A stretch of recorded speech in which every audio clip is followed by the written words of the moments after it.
ਅਸਲਾਮੁਅਲੈਕੁਮ। ਅਸੀਂ ਇਸ ਟਾਈਮ ਇੱਥੇ ਮੁਕੀਮ ਆ ਯੂਨਾਨ ਕੈਂਪ ਦੇ ਵਿੱਚ। ਅਸੀਂ ਬਹੁਤ ਮੁਸ਼ਕਲ ਹਾਲਾਤ ਕੱਟ ਕੇ ਇੱਥੇ ਆਏ ਆ। ਪਾਕਿਸਤਾਨ ਵੀ ਮੁਸ਼ਕਲ ਹਾਲਾਤ ਸਨ, ਉੱਥੋਂ ਦਾ ਅਸੀਂ ਲੀਬੀਆ ਆ ਗਏ ਆ। ਲੀਬੀਆ ਆ ਕੇ ਵੀ ਅਸੀਂ 1.5-2 ਮਹੀਨਾ ਆਪਣੇ ਕੋਲ ਜ਼ਲੀਲ ਹੁੰਦੇ ਰਹੇ ਆ ਤੇ ਢੇਰ ਸਾਰੇ ਜ਼ਲੀਲ ਹੋਇਆ। ਨਾ ਕੋਈ ਰੋਟੀ, ਨਾ ਕੋਈ ਪਾਣੀ, ਨਾ ਕੋਈ ਕੱਪੜਾ ਤੇ ਨਾ ਕੋਈ ਫੋਨ, ਨਾ ਕੋਈ ਗੱਲਬਾਤ। ਉੱਥੋਂ ਦਾ ਅਸੀਂ ਆ ਸ਼ਿਪ 'ਚ ਬੈਠੇ ਆ। ਨਾ ਸ਼ਿਪ ਠੀਕ ਸੀ, ਨਾ ਉਹਦੇ ਇੰਜਨ ਠੀਕ ਸਨ, ਨਾ ਉਹਨਾਂ ਕੋਲ ਵਾਕੀ ਟਾਕੀ ਠੀਕ ਸੀ, ਨਾ ਉਹਨਾਂ ਕੋਲ GPS ਸੀ, ਨਾ ਡਰਾਈਵਰ ਠੀਕ ਸੀ। ਅਸੀਂ ਉੱਥੇ ਜ਼ਲੀਲ ਅੱਲਾ ਤਵੱਕਲ ਹੁੰਦੇ ਜ਼ਲੀਲ ਹੁੰਦੇ ਇੱਥੋਂ ਤੱਕ ਪਹੁੰਚੇ ਆ। ਤੁਸੀਂ ਬੋਲ ਲਓ ਫਿਰ। ਇੱਥੋਂ ਤੱਕ ਪਹੁੰਚੇ ਆ। ਪਹੁੰਚ ਕੇ ਰਾਹ ਵਿੱਚ ਵੀ ਅਸੀਂ ਇਹਨਾਂ ਨੂੰ ਕਾਲ ਕੀਤੀ ਹੈ, ਇਹਨਾਂ ਨੇ ਸਾਡੇ ਨਾਲ ਹੈਲਪ ਕੀਤੀ ਹੈ। ਸਾਡਾ ਬਾਕੀ ਟਾਕੀ ਹੈ ਕੋਈ ਨਹੀਂ ਸੀ। ਉਹਦੇ ਤੋਂ ਬਾਅਦ ਕਾਰਗੋ ਸ਼ਿਪ ਸੀ, ਇਹਨਾਂ ਨੇ ਆਖਿਆ ਵੀ ਉਹਨਾਂ ਨਾਲ ਤੁਹਾਡੀ ਰਿਸੀਵਿੰਗ ਕਰ ਲਓ। ਉਹਨਾਂ ਸਾਡੀ ਰਿਸੀਵ ਕਰਨ ਲੱਗੀ, ਕਸ਼ਤੀ ਸਾਡਾ ਪਾਸਾ ਮਾਰ ਗਈ। ਉਹਦੇ ਤੋਂ ਬਾਅਦ ਅਸੀਂ ਕਸ਼ਤੀ ਤੋਂ ਕਾਰਗੋ ਵਾਲਿਆਂ ਵੀ ਸਾਡੀ ਵਾਹਵਾ ਸੇਵਾ ਕੀਤੀ। ਉਹਦੇ ਤੋਂ ਬਾਅਦ ਅਸੀਂ ਇੱਥੇ ਆ ਗਏ ਹਾਂ। ਕੱਪੜੇ, ਮੋਬਾਈਲ ਸਭ ਕੁਝ ਸਾਡਾ ਰੁੜ ਗਿਆ। ਭਾਈਜਾਨ ਲੀਬੀਆ ਅਸੀਂ ਨਿਕਲੇ ਆ 11 ਤਰੀਕ ਨੂੰ ਭਾਈਜਾਨ। ਸਹੀ ਹੈ। ਤੇ 11 ਤਰੀਕ ਨੂੰ ਨਿਕਲੇ ਆ ਤੇ ਭਾਈਜਾਨ 11ਵੀਂ ਕੱਢੀ ਅਸਾਂ ਸਮੁੰਦਰ ਦੇ ਵਿੱਚ ਹੀ ਭਾਈਜਾਨ, ਤੇ 12ਵੀਂ ਕੋ ਸਮੁੰਦਰ 'ਚ ਹੀ ਨਿਕਲੀ ਹੈ। ਤੇ ਸਮੁੰਦਰ ਦੇ ਹਾਲਾਤ ਜਿਹੜੇ ਹਨ ਬਹੁਤ ਖਰਾਬ ਸਨ। ਜਿਹੜੀ ਹਕੀਕਤ ਗੱਲ, ਪਾਣੀ ਬਹੁਤ ਤੇਜ਼ ਸੀ ਜਿਹੜੀ ਹਕੀਕਤ ਗੱਲ ਹੈ। ਤੇ ਕਸ਼ਤੀ ਜਿਹੜੀ ਸੀ ਨਾ ਉਹ ਭਾਈਜਾਨ ਛੋਟੀ ਸੀ। ਸਹੀ ਹੈ।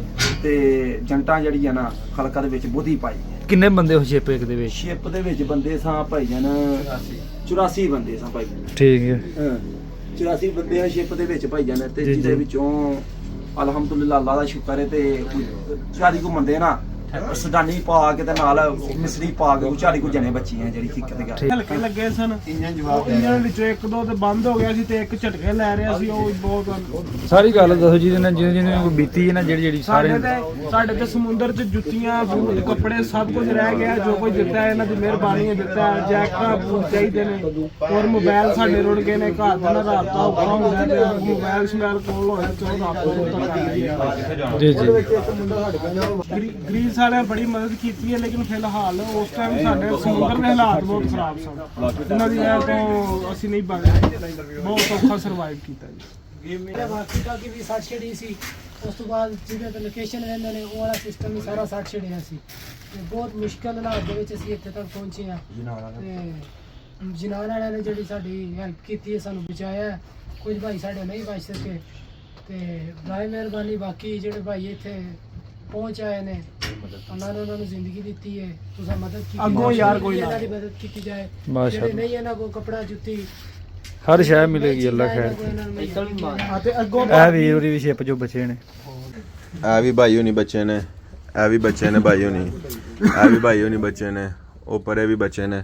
ਤੇ ਕੀ ਤੁਹਾਡਾ ਸਾਜ਼ੋ ਸਮਾਨ ਜਿਹੜਾ ਨਾਲ ਲੈ ਕੇ ਆਏ ਹੋ ਕੋਲ ਹੀ ਹੈ? ਕੋਈ ਹਰ ਸ਼ੈ ਸਮੁੰਦਰ 'ਚ ਰੁੜ ਗਈ। ਮੋਬਾਈਲ ਦੀ ਡਾਟਾ ਕੇਬਲ ਤੱਕ ਰੁੜ ਗਈ ਹੈ। ਕੱਪੜੇ ਸਾਡੇ ਰੁੜ ਗਏ ਨੇ, ਲਾਸ਼ੜੇ ਨੇ ਰੁੜ ਗਏ ਤੇ ਨੇ। ਤੁਸੀਂ ਕੀ ਡਿਮਾਂਡ ਕਰਦੇ ਹੋ? ਤੁਸੀਂ ਕੀ ਕਹਿੰਦੇ ਹੋ ਕਿ ਤੁਹਾਨੂੰ ਕੀ ਸਹੂਲਤਾਂ ਮਿਲਣਾ ਚਾਹੀਦੀਆਂ?